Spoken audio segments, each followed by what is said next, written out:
Hello everyone, welcome back to our channel ETC education.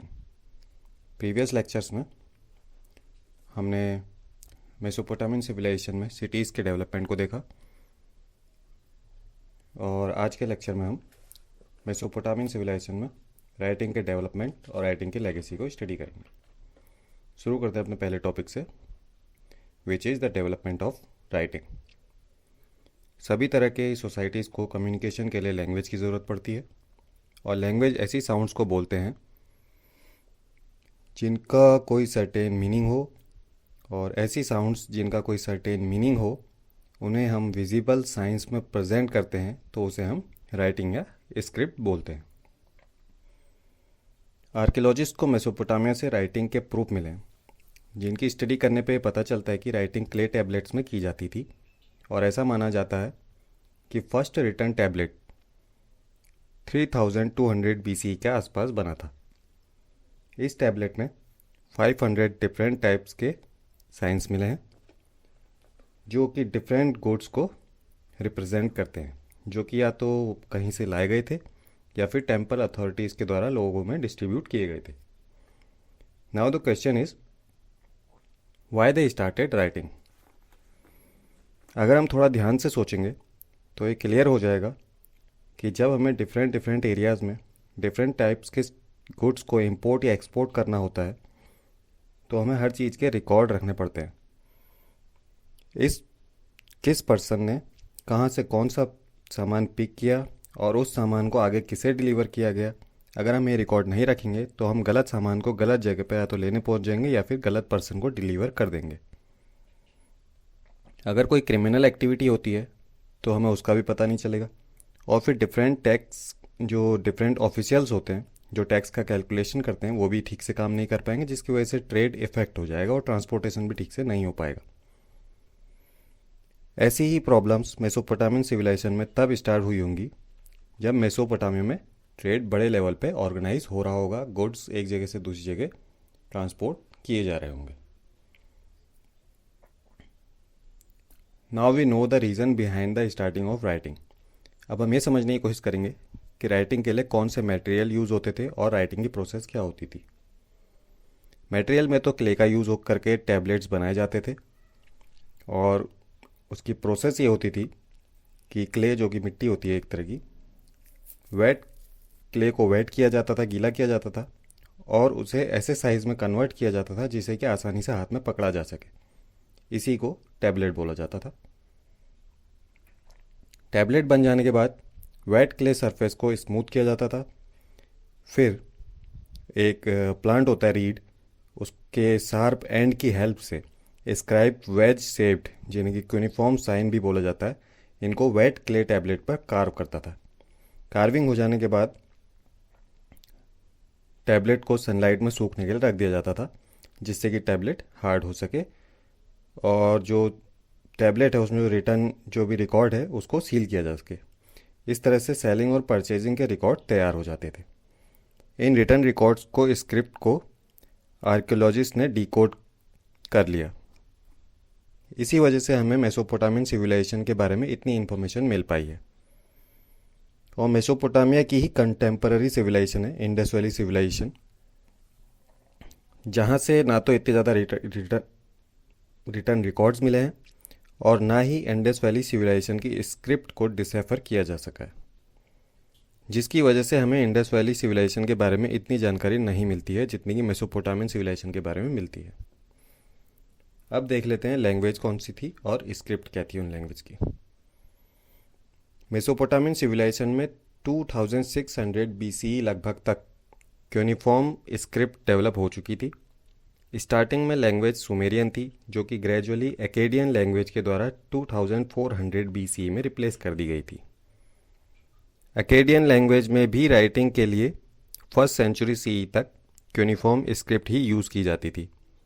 इसके साथ ही 1400 BCE में Aramaic language भी विकसित हुई और 1000 BCE से बड़े लेवल पर यूज़ होने लगी, जो कि आज भी इराक के कुछ पार्ट्स में यूज़ होती है। Let's discuss the system of writing script. As we now know that the script was cuneiform, and cuneiform script system में मेसोपोटामियन पीपल कुछ खास तरह के साइंस का यूज़ करते थे। ये साइंस किसी लेटर, कॉन्सोनेंट या वोवल के नहीं दर्शाते थे, जैसे कि हम इंग्लिश में ABCD लेटर्स होते हैं, इनको देखते हैं, बल्कि एक सिंगल साइन अपने आप में एक पूरा सेंटेंस होता था, जैसे कि put, teach, learn, etc।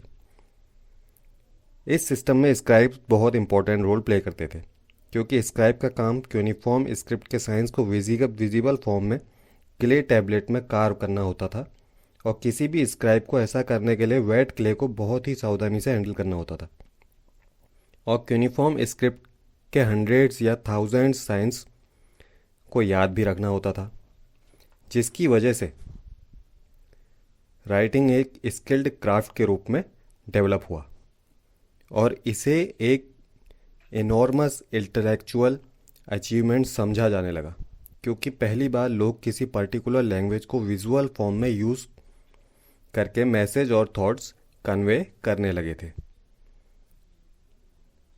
What is the system of literacy? Literacy का सिस्टम कैसा था, या फिर कितने लोग लिटरेट या इलिटरेट थे? हम देख चुके हैं कि यूनिफॉर्म स्क्रिप्ट में हजारों साइंस को याद किया जाता था या फिर करना पड़ता था, और ये साइंस अपने आप में एक पूरा का पूरा सेंटेंस होते थे,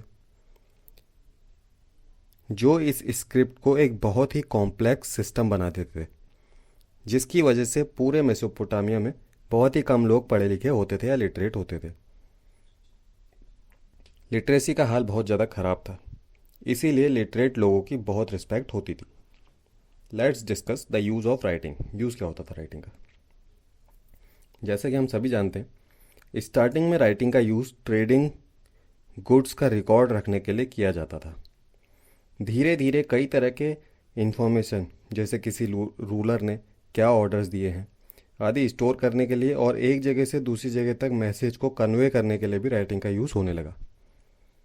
ऐसा माना जाता है कि मेसोपोटामिया में किंग्स ने ही सबसे पहले ट्रेड को ऑर्गेनाइज किया और साथ ही साथ राइटिंग को भी डेवलप किया, क्योंकि जब ट्रेड बड़े लेवल में होने लगा तो उसे ऑर्गेनाइज करना ज़रूरी हो गया, और वेरियस टाइप के गुड्स का रिकॉर्ड रखना भी ज़रूरी हो गया। इसके साथ ही किंगडम में रूलर्स के ऑर्डर्स को कन्वे करने और नेबरिंग स्टेट्स के साथ कम्युनिकेशन करने के लिए किंग्स राइटिंग का यूज़ करने लगे। आर्कियोलॉजिस्ट और हिस्टोरियंस को ऐसे प्रूफ्स मिले हैं जिसके अकॉर्डिंग ये कंसीडर किया जाता है कि उरुक सिटी के एक रूलर एनमरकर के इच्छा थी कि उरुक को और उरुक के टेम्पल को ब्यूटीफुल बनाया जाए। उरुक और उरुक के टेम्पल के बारे में हम प्रीवियस लेक्चर में बात कर चुके हैं, और ऐसा करने के लिए उसे लापिस लजुली, प्रेशियस स्टोन्स और मेटल्स की बहुत ज़रूरत थी। इसलिए एनमरकर ने अराट्टा के किंग को ट्रेडिंग के लिए मैसेज भेजा। इस इंसिडेंट को एक क्ले टैबलेट में किसी पोयम में कार्व किया गया है, जिसे आर्कियोलॉजिस्ट ने स्टडी किया। इस पोयम में भी मेंशन किया गया था कि स्टार्टिंग में अराट्टा के रूलर ने एनमरकर के ऑफर को एक्सेप्ट नहीं किया और एनमरकर के मैसेंजर को खाली हाथ वापस उरुक लौटना पड़ा। इसके बाद फिर मैसेंजर को उरुक और अराट्टा के बीच में कई चक्कर लगाने पड़े। इसकी वजह से एनमरकर के मैसेंजर ने एनमरकर की ओर से अराट्टा के रूलर्स को किए जाने वाले प्रॉमिस या दी जाने वाली धमकियों को आपस में मिक्स कर दिया, जिसकी वजह से एनमरकर ने एक क्ले टैबलेट में अपने मैसेंजर को अपना मैसेज राइट डाउन करके दिया, और फिर उस टैबलेट को अपने मैसेंजर को देने के बाद उसे फिर से अराट्टा के किंगडम में भेजा, जिसे देखने के बाद अराट्टा का रूलर बहुत सरप्राइज हुआ और बड़े ध्यान से टैबलेट में लिखे हुए वर्ड्स को देखने लगा। वह पहली बार लिखे हुए वर्ड्स को देख रहा था।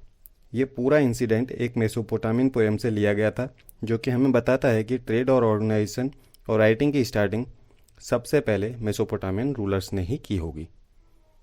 इस पोएम से हमें यह भी पता चलता है कि राइटिंग मेसोपोटामियन सिविलाइजेशन में सुपीरियोरिटी का सिंबल थी, और जो लोग राइटिंग जानते थे उनकी मेसोपोटामियन सिविलाइजेशन में राइटिंग नहीं जानने वालों के कंपैरिजन में ज़्यादा रिस्पेक्ट और डोमिनेंस था। द लेगेसी ऑफ राइटिंग, ये इस चैप्टर का लास्ट टॉपिक है। इसके बाद आपका चैप्टर ख़त्म हो जाएगा। लेगेसी का मीन्स होता है विरासत। राइटिंग की विरासत क्या है ये हम देख लेते हैं।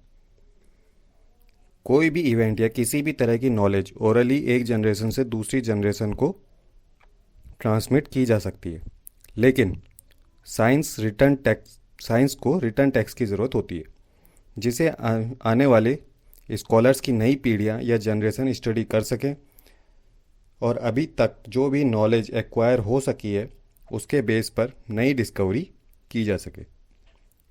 दुनिया के लिए मेसोपोटामिया की महान लेगेसी में से टाइम डिवीज़न, मैथमेटिक्स की कंटिन्यू स्टडी और रिटर्न रिकॉर्ड रखना एक एग्जाम्पल।